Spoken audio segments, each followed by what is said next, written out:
Coming up tonight on KSL Outdoors. Get him. There's a fish.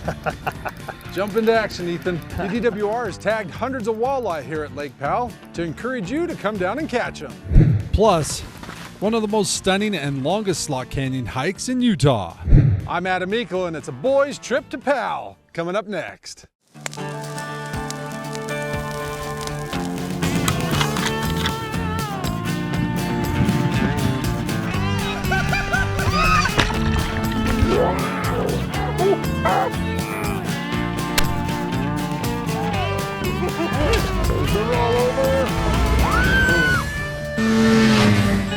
KSL Outdoors with Adam Meikle is brought to you by your local Ford stores. Spring is here, and Lake Powell is the place to be. Hi, I'm Adam Meikle, along with my neighbor Steve Mitchell, and of course the Rugrat Ethan there up top. And I came over and said, "Do you want to go fish in Lake Powell?" It took you about that long. Yeah. You says you're looking sick. I did. Don't tell anybody I'm sick at work. We're hoping to catch any species today, but do you have a particular one to go after this morning? I'm hoping for walleye. Walleye, huh? Yeah. You know, they got that tagged fishing contest that goes to the end of June. I think you signed up on the way down. I signed up on the way down. We're ready to go. All right. Hey, the fish are biting, the bass are bedding. Kids anxious to go get some fish. Let's do it. What a spectacular morning. No wind, blue skies, and a water temperature of 64 degrees. You guys ready? Good. All right. The only thing that has us concerned is we're coming off a full moon. I'm not sure how this will affect our catching, but we're hoping it won't. So we started going after walleye this morning. You know, the Division of Wildlife has got their tagged walleye fishing contest going on right now. It actually ends the end of June, so you still have some time to get down here and catch some walleye. In fact, May and the first part of June is some of the best walleye fishing down here at Powell. They tagged about 600 walleye. Most of them look like they're Bullfrog North. Of course, that's where most of the walleye, or at least the healthiest population of walleye, live here on the lake. What you need to do is you need to go to wayneswords.com, register before you come down. They're trying to encourage people to come down here and catch the walleye. They're really an underutilized species. All we've done is we're just deployed some bottom bouncer rigs with worm harnesses. We're hitting some of these main channel points, about 20, 25 feet, just dragging the bottom. It's a good technique anywhere, but down here at Lake Powell, it can be a phenomenal technique. There's a fish. Fighting now. I don't know what it is. We got something, Ethan. Let's see what we got here, buddy. We got us a little walleye. Well, that's not the biggest walleye, but we'll get a fillet off that. There's no tag in it. If you do catch a tagged fish, what you do is you take a picture of your fish and your tag, retain the tag, and you send it to Richard Hepworth down in the southern region. You can find, again, all the information right there on wayneswords.com. One down, 100 to go. Walleye have completed their spawn and are reacting to the warmer water by feeding heavily. Usually the walleye bite is good early and late in the day, but right now, walleye are active almost all day. That's great news for fishermen. Yeah, he's there. You there? Yeah. Little walleye, little Wally. Wally. Welcome to the boat, Wally. It's a little better one, Ethan. A little longer. Nice, kid. Get him in there? Yep. Good boy. The hardest part is locating walleye.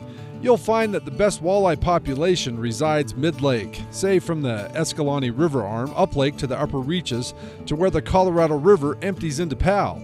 And you also find that most of the tagged fish are found near Bullfrog and Good Hope Bay. I think I hooked up. They're not very big ones. About time I had to see how you was holding your mouth so I knew how to catch them. Get the net, Ethan. Ah. Steve gets to eat. If you can Hey. get it, Ethan.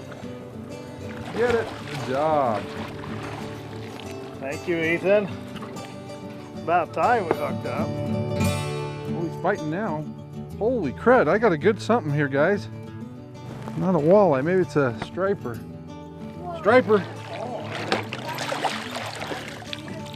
Nice fish. Yeah. That's what we like about bottom bounce. You just never know what you're gonna get. Good deal. So here's what we've typically caught them on, Steve. Just a blue and silver walleye diver. Another way to locate walleye is to troll deep diving lures across flats and points. Okay, 150 feet out. You should be good to go. Ethan, you're up. Walleye tend to school, and once you find one, you'll usually find more. Feels like one. There might be one there. Yeah, there's a little walleye there. Good job. Good job, Ethan. Don't go. Well, there we go. Little guy. But we know where they're thicker and bigger, huh? Let's go there. More techniques and more walleye coming up. But first, let's check out this week's Climate Quiz question.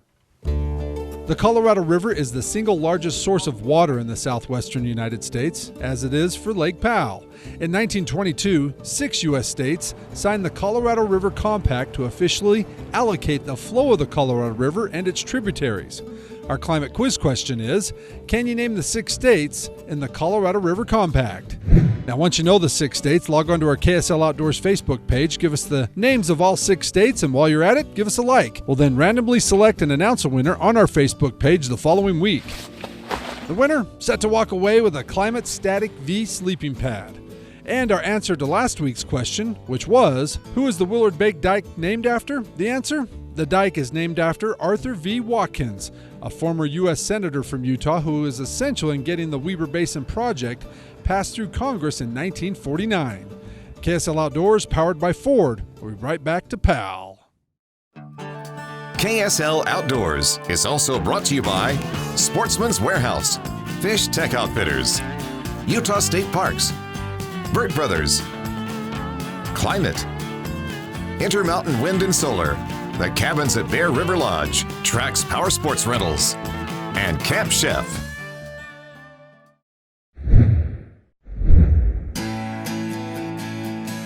There you got him.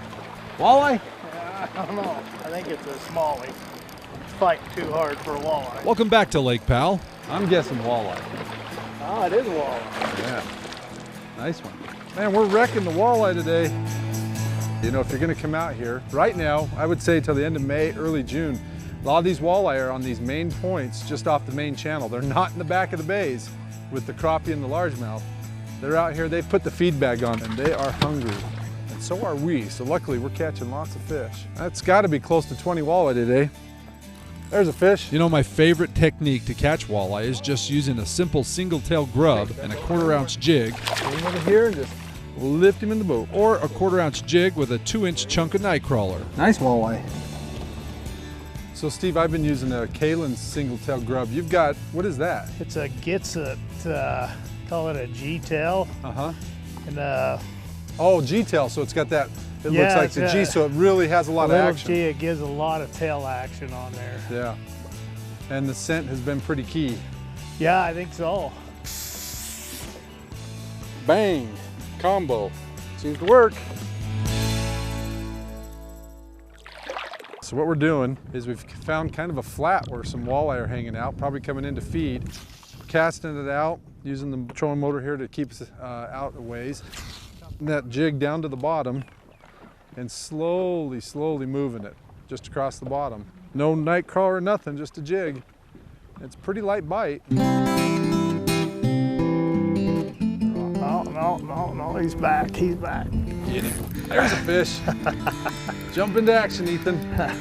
These are the ones they say is the best eating. Yeah, 14, 16 inches. Yeah. Of the 600 walleye that DWR tagged, about 20 have been caught so far. But just to show you how good the walleye bite is right now, 14 of those 20 were caught last week, including absolutely the world's worst walleye fisherman. Yeah, we did. the tagged fish Craig caught up in Good Hope Bay. We've never been here before. This is our first time fishing here, and so we're kind of learning on the fly as we go. But we did register. We knew this was going on and hoped maybe we'd get lucky. I guess we did. And wouldn't you know it? Got one.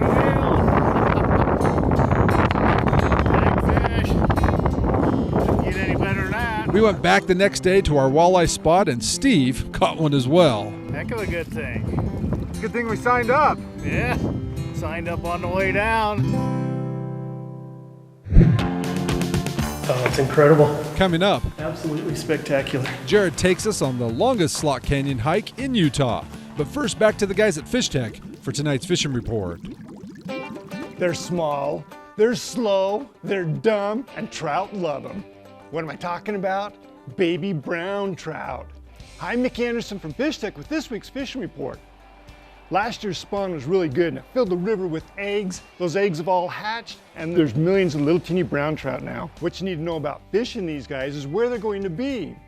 Now, if your river is really high, which most of them are, all these little minnows are going to be right against the bank and you're going to throw your pattern in, swing it in along the shoreline and just strip it straight back up the shore. A lot of the rivers, though, still are pretty clear. Some of the higher ones, the minnows are going to be even smaller up there, and it's going to look like there's fish still spawning because these big browns are sitting over those gravel beds waiting for these guys to come off of them, and they're picking them off as they hatch out. Patterns that work are little patterns like these. This will work great. You still need your big stuff. You still got to have some of these. Don't get rid of those, but this little stuff's going to work really well. If you're not opposed to throwing a jig, this is the secret. Put a little marabou jig under a strike indicator and just let it dead drift down through the water. Hey, for these tips or a whole lot more, come on down to Fish Tech and we'll help you out. And now for tonight's fishing line.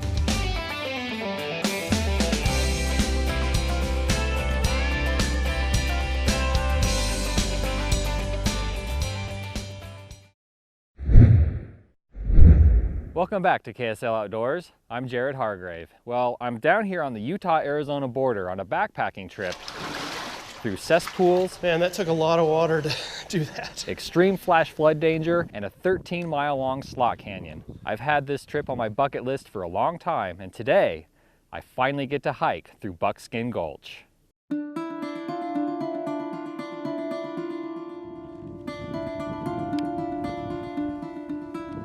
We're getting ready to start the hike at Buckskin Gulch. We're starting at the Wire Pass trailhead. We'll be doing about 13 miles today. Spend the night in the canyon and then hike out tomorrow. Been wanting to do it for years. I've heard it's spectacular and everything I heard was true. They say that it's the longest slot canyon in the world. I don't know if that's true or not, but it's basically 13 miles non-stop slot canyon.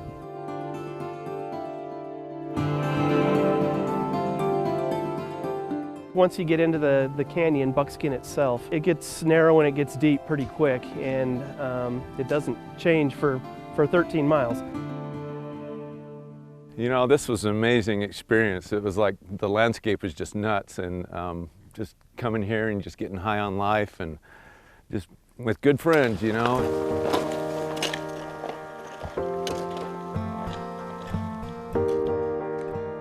It's the longest slot canyon I've been in my life, but it's not so technically dangerous that you're in any sort of impending danger.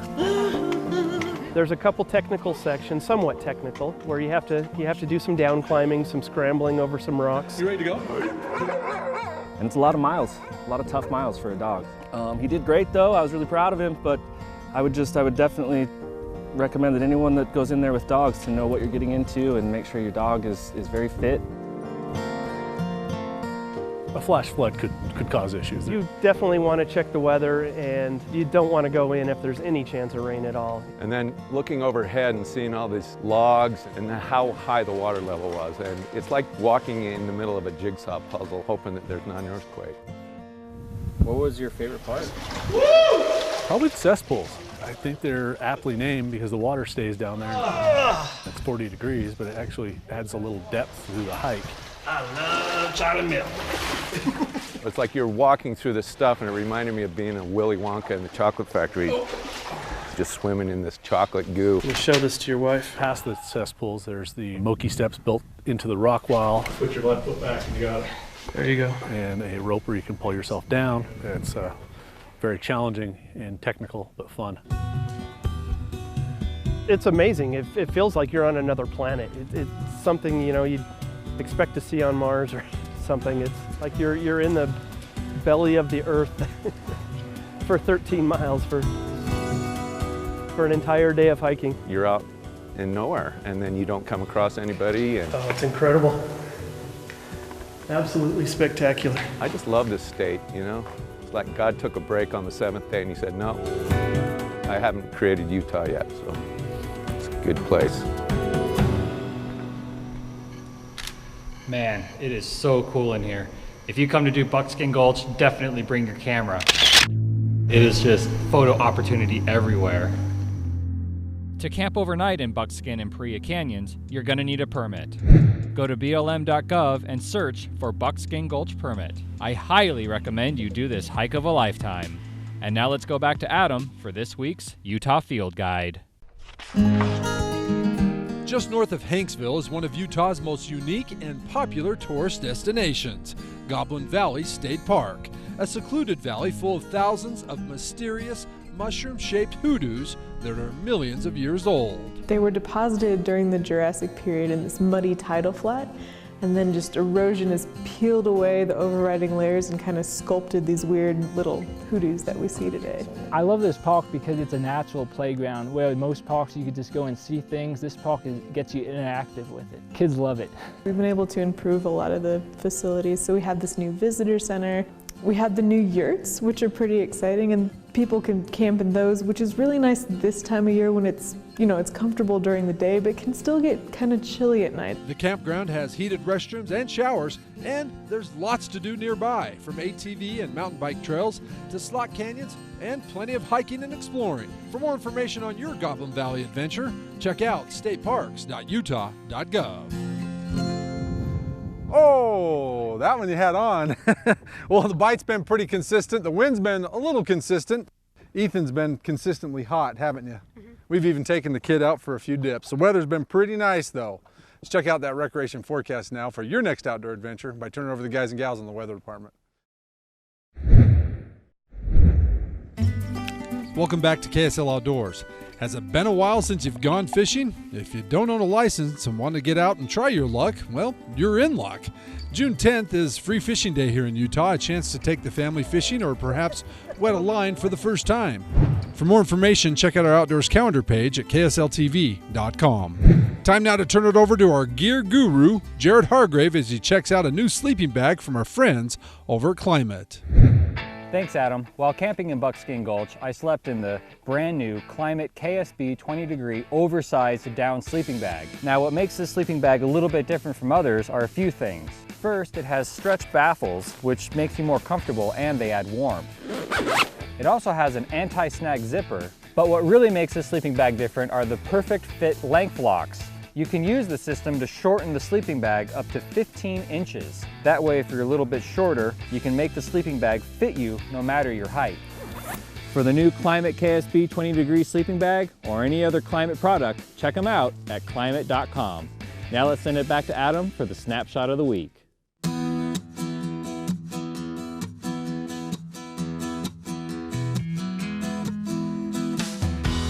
We kick it off with one cool looking bull. Tyson Mackey awoke from a nap to find one of the bulls on his hit list drinking from the wallow that he was watching. The bull was at 42 yards and Tyson made a perfect shot. The big bull, with a cool split second time, only made it 50 yards. Even though Luke and his older brother Juan got their lines tangled up, Luke still landed this dandy 20-inch cutthroat at Lost Creek. Big brother Juan even gave his younger sibling 2 thumbs up for his catch. April 29th, and Fred wasn't done with ice fishing. So he and a couple of buddies snowshoed up to Lake Mary above Brighton Ski Resort. Fred says they needed every inch of the 9-foot auger to break through the ice. Their group caught 4 beautiful brook trout before heading out. Fred says it was a really exhausting trip, but totally worth it. It has become a tradition to hunt turkeys in the Kiesel family. Andrea knew of a big old tom that her husband has hunted for 2 years without success. So this year, it was her turn. This 10-inch bearded tom finally stepped out in what Andrea says was a textbook hunt. A great hunt, especially spending time afield with her son and introducing him to the sport of hunting. But our winner tonight convinced his dad to go hunt with him on his first ever successful turkey hunt. Justin says he's made his fair share of mistakes and missed plenty of opportunities at turkeys. This year, he drew a limited entry turkey tag, and with just 30 minutes left on his hunt, he was able to get in front of this tom and seal the deal. Justin says it was just fun to get out with his dad Doug on a hunt and take home not just a tom, but some great memories. No doubt, Justin. And now you take home one more thing, our big prize for having the Snapshot of the Week. Remember, submit your pictures or video plus an explanation of your latest outdoor adventures online at ksltv.com. The winner each week wins the new Pro 60X 2-burner stove. Plus, the winner is also entered into our Ford Trucks quarterly Facebook giveaway for a Camp Chef pellet grill. Build your outdoor kitchen with Camp Chef, the way to cook outdoors. That's a good day and a half. I mean, what, 25 walleye, some stripers, crappie, sunfish. I'll tell you, it doesn't get much better than this. That's fun. That was a good time. And Ethan says he gets half that tag Yeah, fish. look at that. Tagged fish. First tagged fish I've ever caught. Good fishing. Well, maybe he'll mow our lawn for us, huh? Yeah. Well, definitely owe you something there. Good times. Hey, don't forget to come down and participate in the tag fishing contest for the walleye. You have till the end of June to get down here and catch a tag. I'm Adam Eagle, KSL Outdoors, reminding you of your family, your friends. Make some memories, like some bass, some stripers, some walleyes at Lake Powell outdoors. We'll see you next weekend. Good night.